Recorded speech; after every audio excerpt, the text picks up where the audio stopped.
Au nom de Jésus-Christ. Kombo ya Yesu Kristo. Amen. Amen. Amen. Acclame le Seigneur. Betela kolo na boko. Alléluia. Pour nous asseoir. Tokoki kofanda. Nous allons faire un effort d'enseigner ce soir malgré ma voix. Tokosala makasi totangisa ata mongongo ezotungisa. Alléluia. Amen. Bien, nous avons commencé un sujet la fois dernière. Tobandaki mama na likambo mbaleleki. Parlant de dynamique des aspects légaux. Tokolobela bamayele oyo ndimami na mibeko. Alléluia. Amen. Nous avons commencé à parler de l'autodélivrance. Les prières d'autodélivrance. Dans cette série, nous allons voir certaines prières.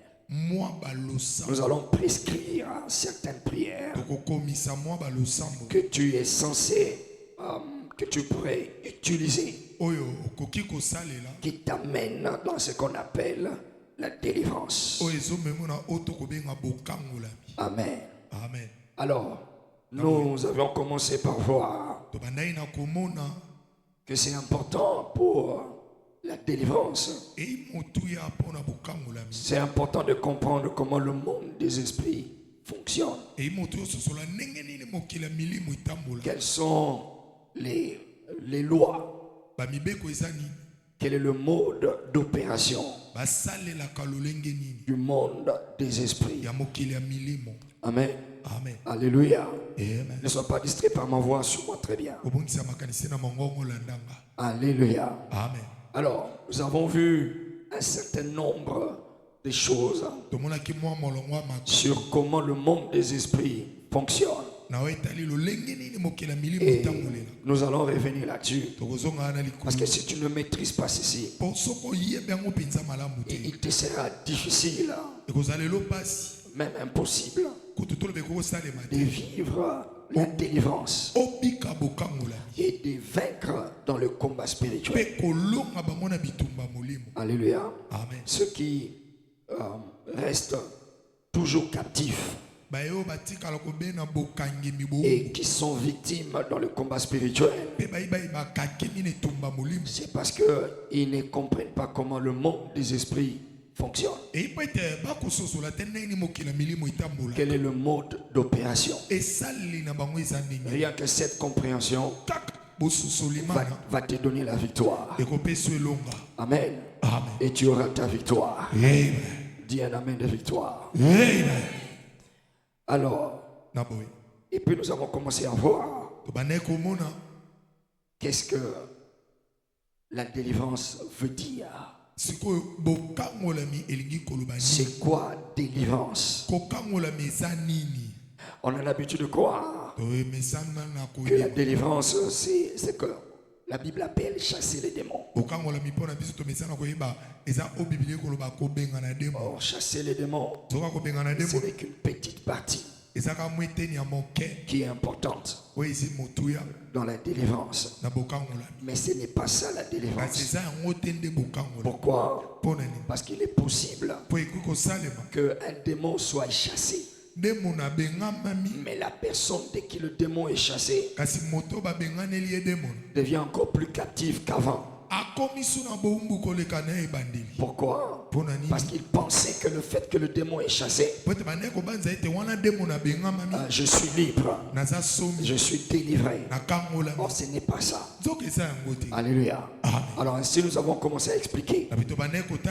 Premièrement, c'est quoi la délivrance? C'est bien sûr chasser l'esprit mauvais, chasser le mauvais esprit de ta vie, de ta zone, de ton milieu, de ton chemin, de ta maison. Le chasser, ça fait partie de la délivrance.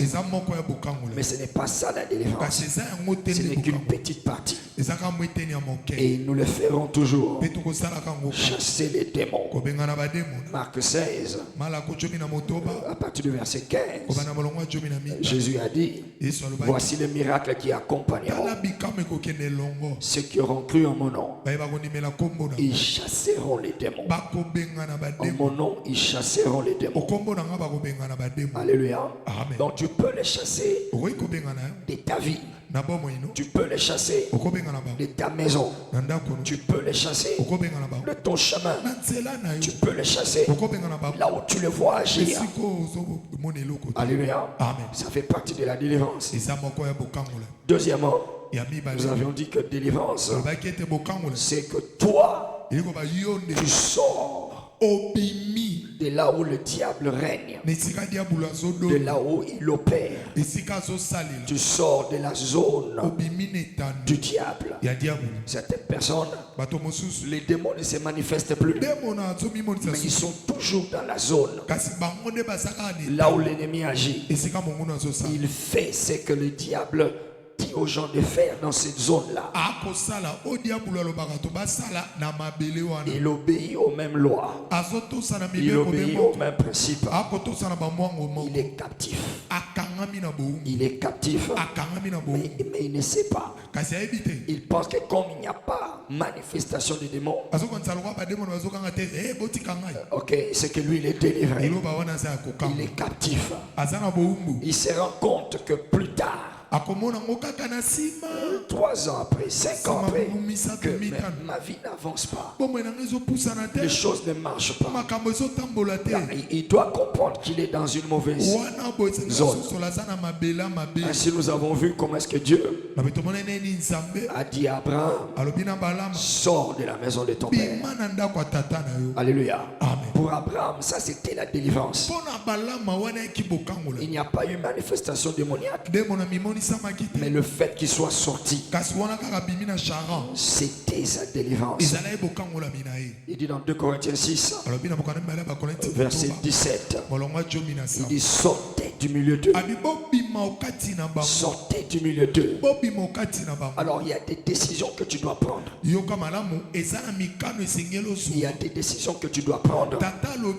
Sortir de certains milieux. Aussi longtemps que tu es là, au nom de je ne sais quoi, au nom de l'amour familial, ou de la solidarité, ou bien je ne sais pas où aller, ou bien je n'ai pas d'argent. Il y a des endroits où tu dois bouger. Tu dois sortir. Aussi longtemps que tu es là, ça te bloque. Alléluia. C'est très important ici. Les exemples sont nombreux, mais je ne sais pas aller dans chaque exemple. Alors rassure-toi seulement que là où tu es, là où tu es, tu n'es pas soumis à des lois du diable. Tu n'es pas soumis à des règles qui viennent du diable. Si tu es soumis à ces lois-là et qu'il n'y a pas d'autre choix, souvent ce qu'il faut faire, c'est sortir. Praise the Lord. Alléluia. Alléluia. Amen. Alléluia. Amen. Alléluia. Amen. Troisièmement, maintenant ce soir, on va avancer. C'est quoi délivrance? C'est de te débarrasser. Débarrasse-toi de tout ce qui appartient au diable. Premièrement, nous avons dit chasser le diable. Deuxièmement, toi sors de là où le diable règne. Troisièmement, débarrasse-toi de tout ce qui est à lui, de tout ce qui lui appartient. Si tu gardes encore ces choses, si tu gardes encore ces biens, ça peut être des biens matériels, ça peut être un comportement, une attitude dans ton cœur, une façon de parler, une façon d'aimer. Ouais. Quand tu gardes ce qui est à lui, surtout les choses qui sont en rapport avec ta captivité. Non, attends. Débarrasse-toi de tout ce qui est à lui. Surtout les choses qui sont liées à ta captivité. Il peut y avoir des choses qui sont mauvaises, qui ne sont pas bonnes, mais ce n'est pas lié à ta captivité. Alléluia. Ces choses-là aussi sont dangereuses, mais elles ne seront pas utilisées directement contre toi. Alléluia. Il y a des choses qui sont utilisées directement pour renforcer le genre de captivité qui te concerne, pour le renforcer, pour le rendre fort. Alors il y a des choses que tu dois te débarrasser. Ça peut être des objets matériels, ça peut être un comportement, ça peut être un sentiment, ça peut être une façon de parler, ça peut être une émotion. Tout le monde peut se mettre en colère, mais toi quand tu te mets en colère, ça t'amène des problèmes. Ça veut dire que ta colère là, c'est un objet qui appartient au diable et qui est lié à ta captivité. Comme on va le voir, ne te compare pas aux autres. Les eux aussi se fâchent, non? Eux aussi commettent l'impudicité, non? Ils peuvent le faire. Ils ont leur combat, ils ont leur captivité. Toi la tienne, c'est que si tu te fâches, si tu mens, si tu aimes quelqu'un en dehors de la parole de Dieu, ta vie est captive. Toutes ces histoires qu'il y a dans ta famille vont se manifester dans ta vie, vont se manifester dans ta vie. Alléluia. Alors donc débarrasse-toi de tout ce qui est au diable. Dans Josué chapitre 6, nous voyons jusqu'au chapitre 8 comment est-ce que cet homme qu'on appelait Akan a pris les objets que Dieu avait dit ne prenez pas ça. Maintenant, ces objets n'avaient rien de mal. C'était de bonnes choses. Mais seulement Dieu a dit ça ne touche pas. Ne prenez rien. Lui, il a pris. Alléluia. Il y a des choses qui peuvent être bonnes pour les autres. Mais toi, ce n'est pas bon pour toi. Alléluia. Et si tu ne comprends pas ces sensibilités-là, tu seras toujours en train de rester captif, en train de demander mais pourquoi ma vie ne marche pas? Oui, parce que tu as des choses que tu ne dois pas avoir. Alléluia. Ces choses-là, il y en a que tu ne dois pas toucher pendant un temps. Pendant un temps, Dieu dit toi ne touche pas ça, ne fais pas ça. Et puis après, tu pourras le faire, parce qu'en réalité elles ne sont pas mauvaises. Ça arrive aussi. Mais il y a des choses qui sont mauvaises. C'est mauvais. Elles ne doivent même pas être dans ton téléphone. Tu ne dois pas avoir cela. Tu ne dois pas avoir ça sur tes murs à la chambre. Tu ne comprendras pas à quel moment ça devient une porte. Tu ne comprendras pas à quel moment le diable s'en sert pour t'accuser. Parce que c'est mauvais. Akan a touché. Et il est allé cacher ça chez lui, dans sa maison, sous la terre, chez lui à la maison. Et alors, à cause de lui, tout Israël a perdu le combat.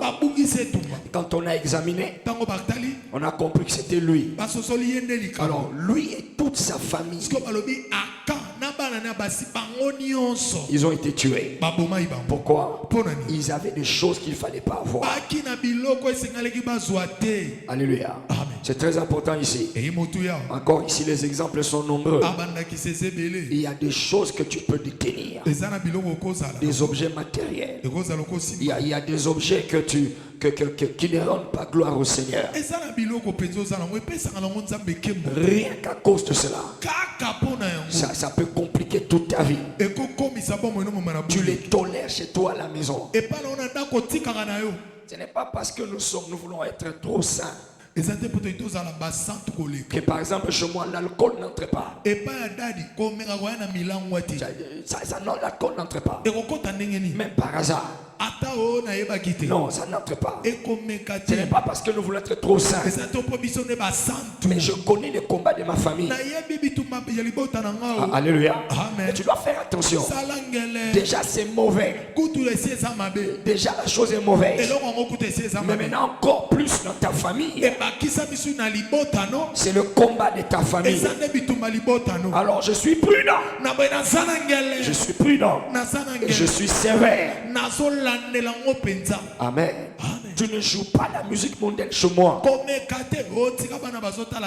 Non, non, non, non, non, non. C'est pas parce que je suis pasteur. Je connais les combats.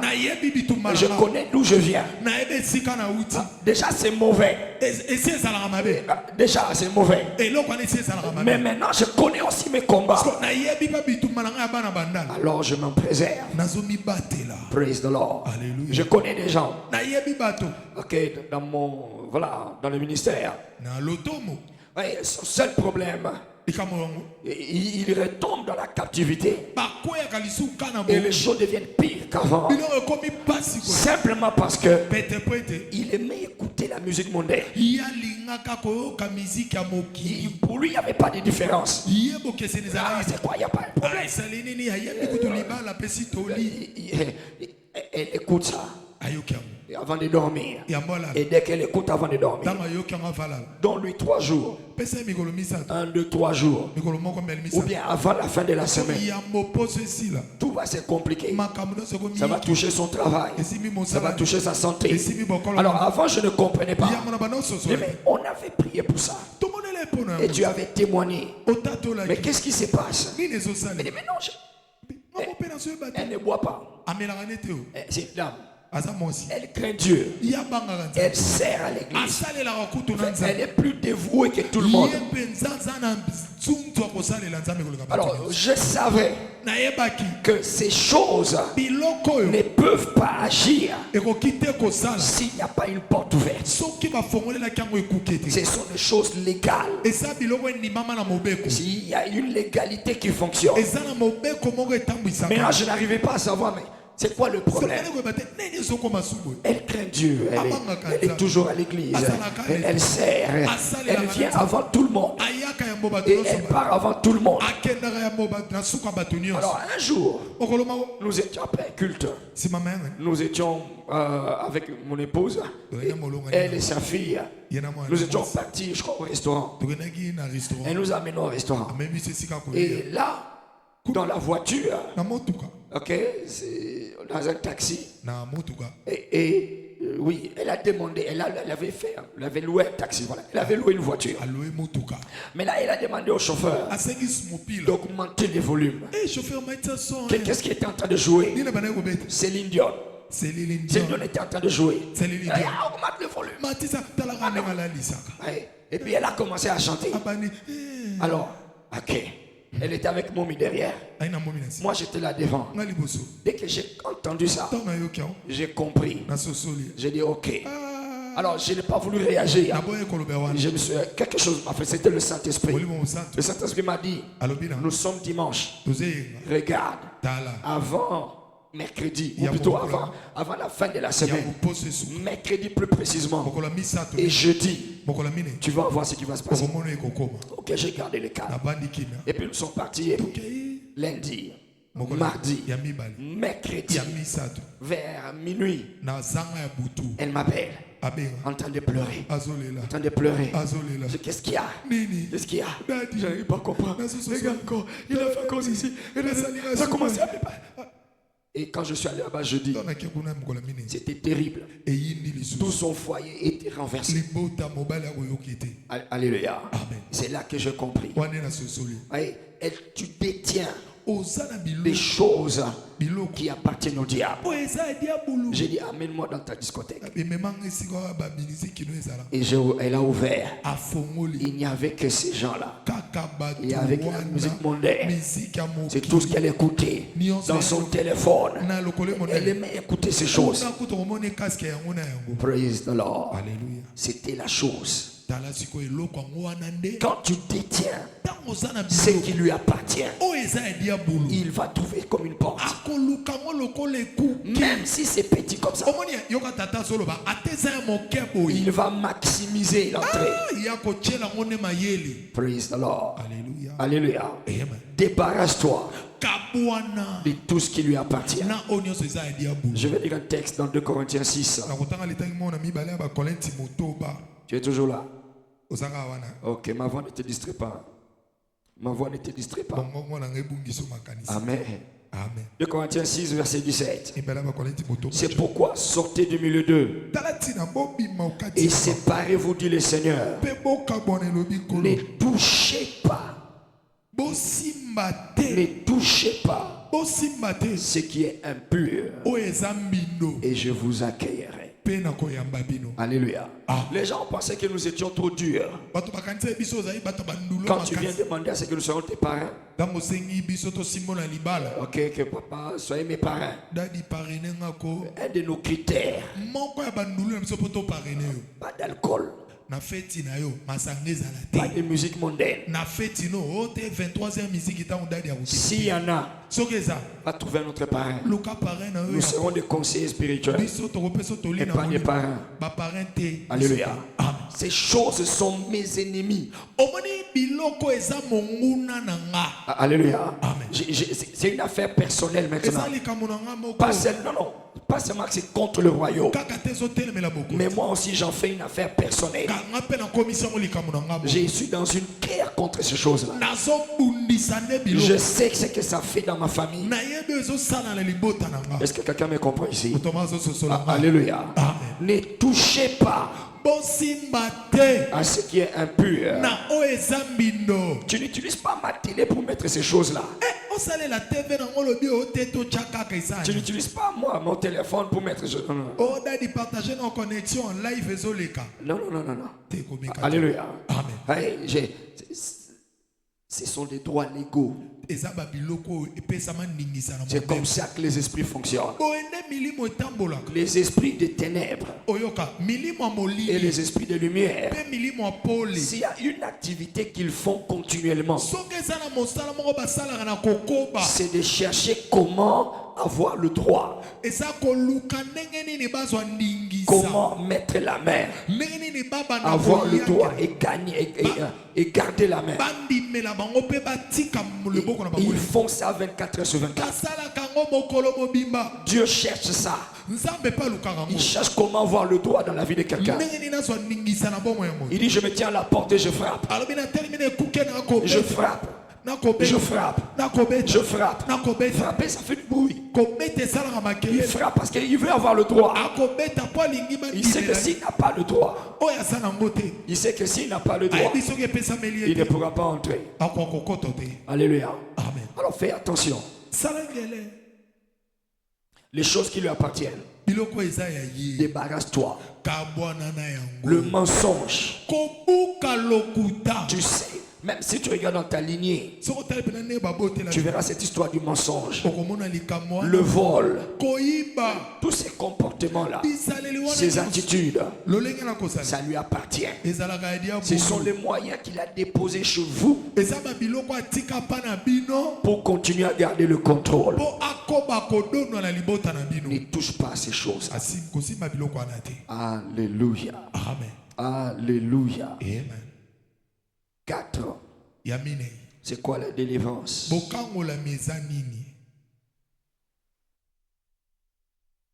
C'est retirer tout ce qui t'appartient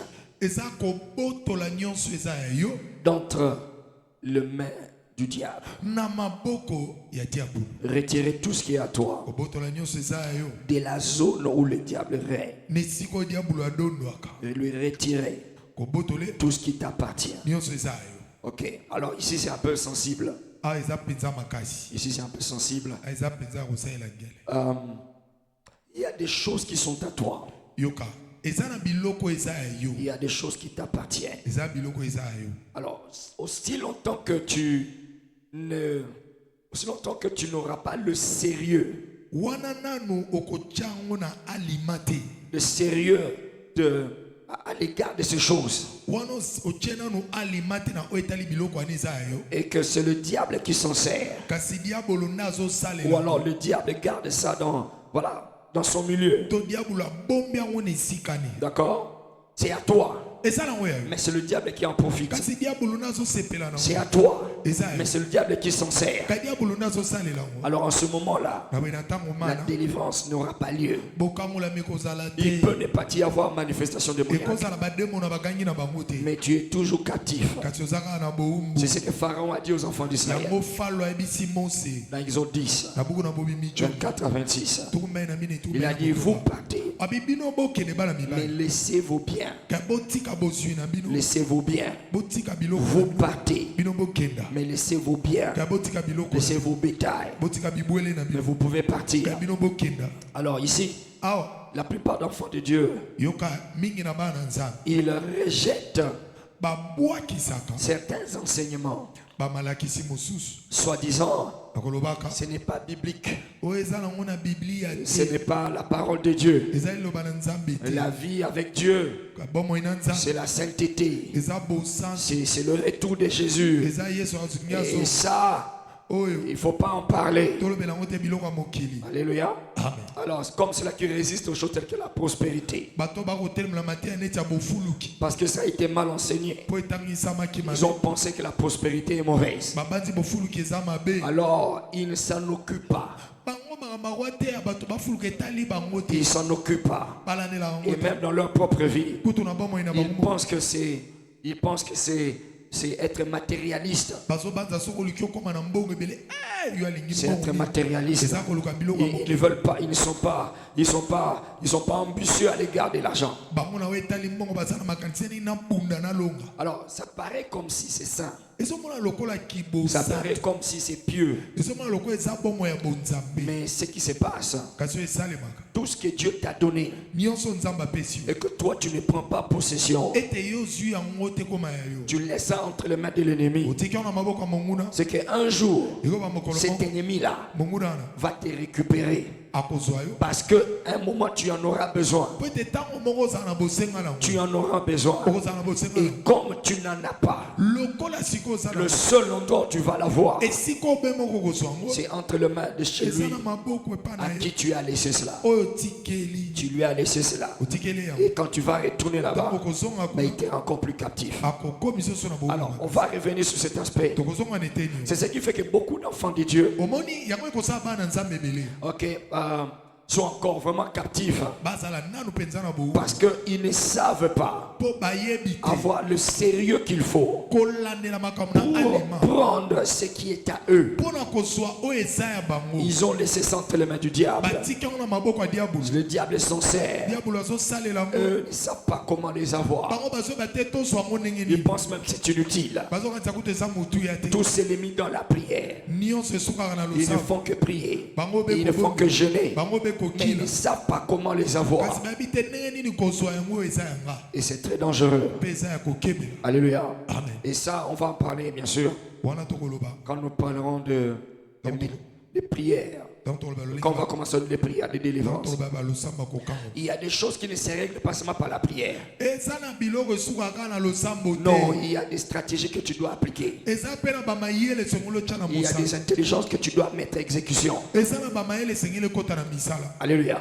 Par exemple, avoir ta propre affaire peut être une délivrance de la pauvreté qu'il y a dans la famille. Parce que tu as quelque chose qui est à toi. On va revenir là-dessus. Ici, c'est pas la prière. Ici, c'est pas imposer les mains. Tu dois te mettre à faire quelque chose. C'est une méthode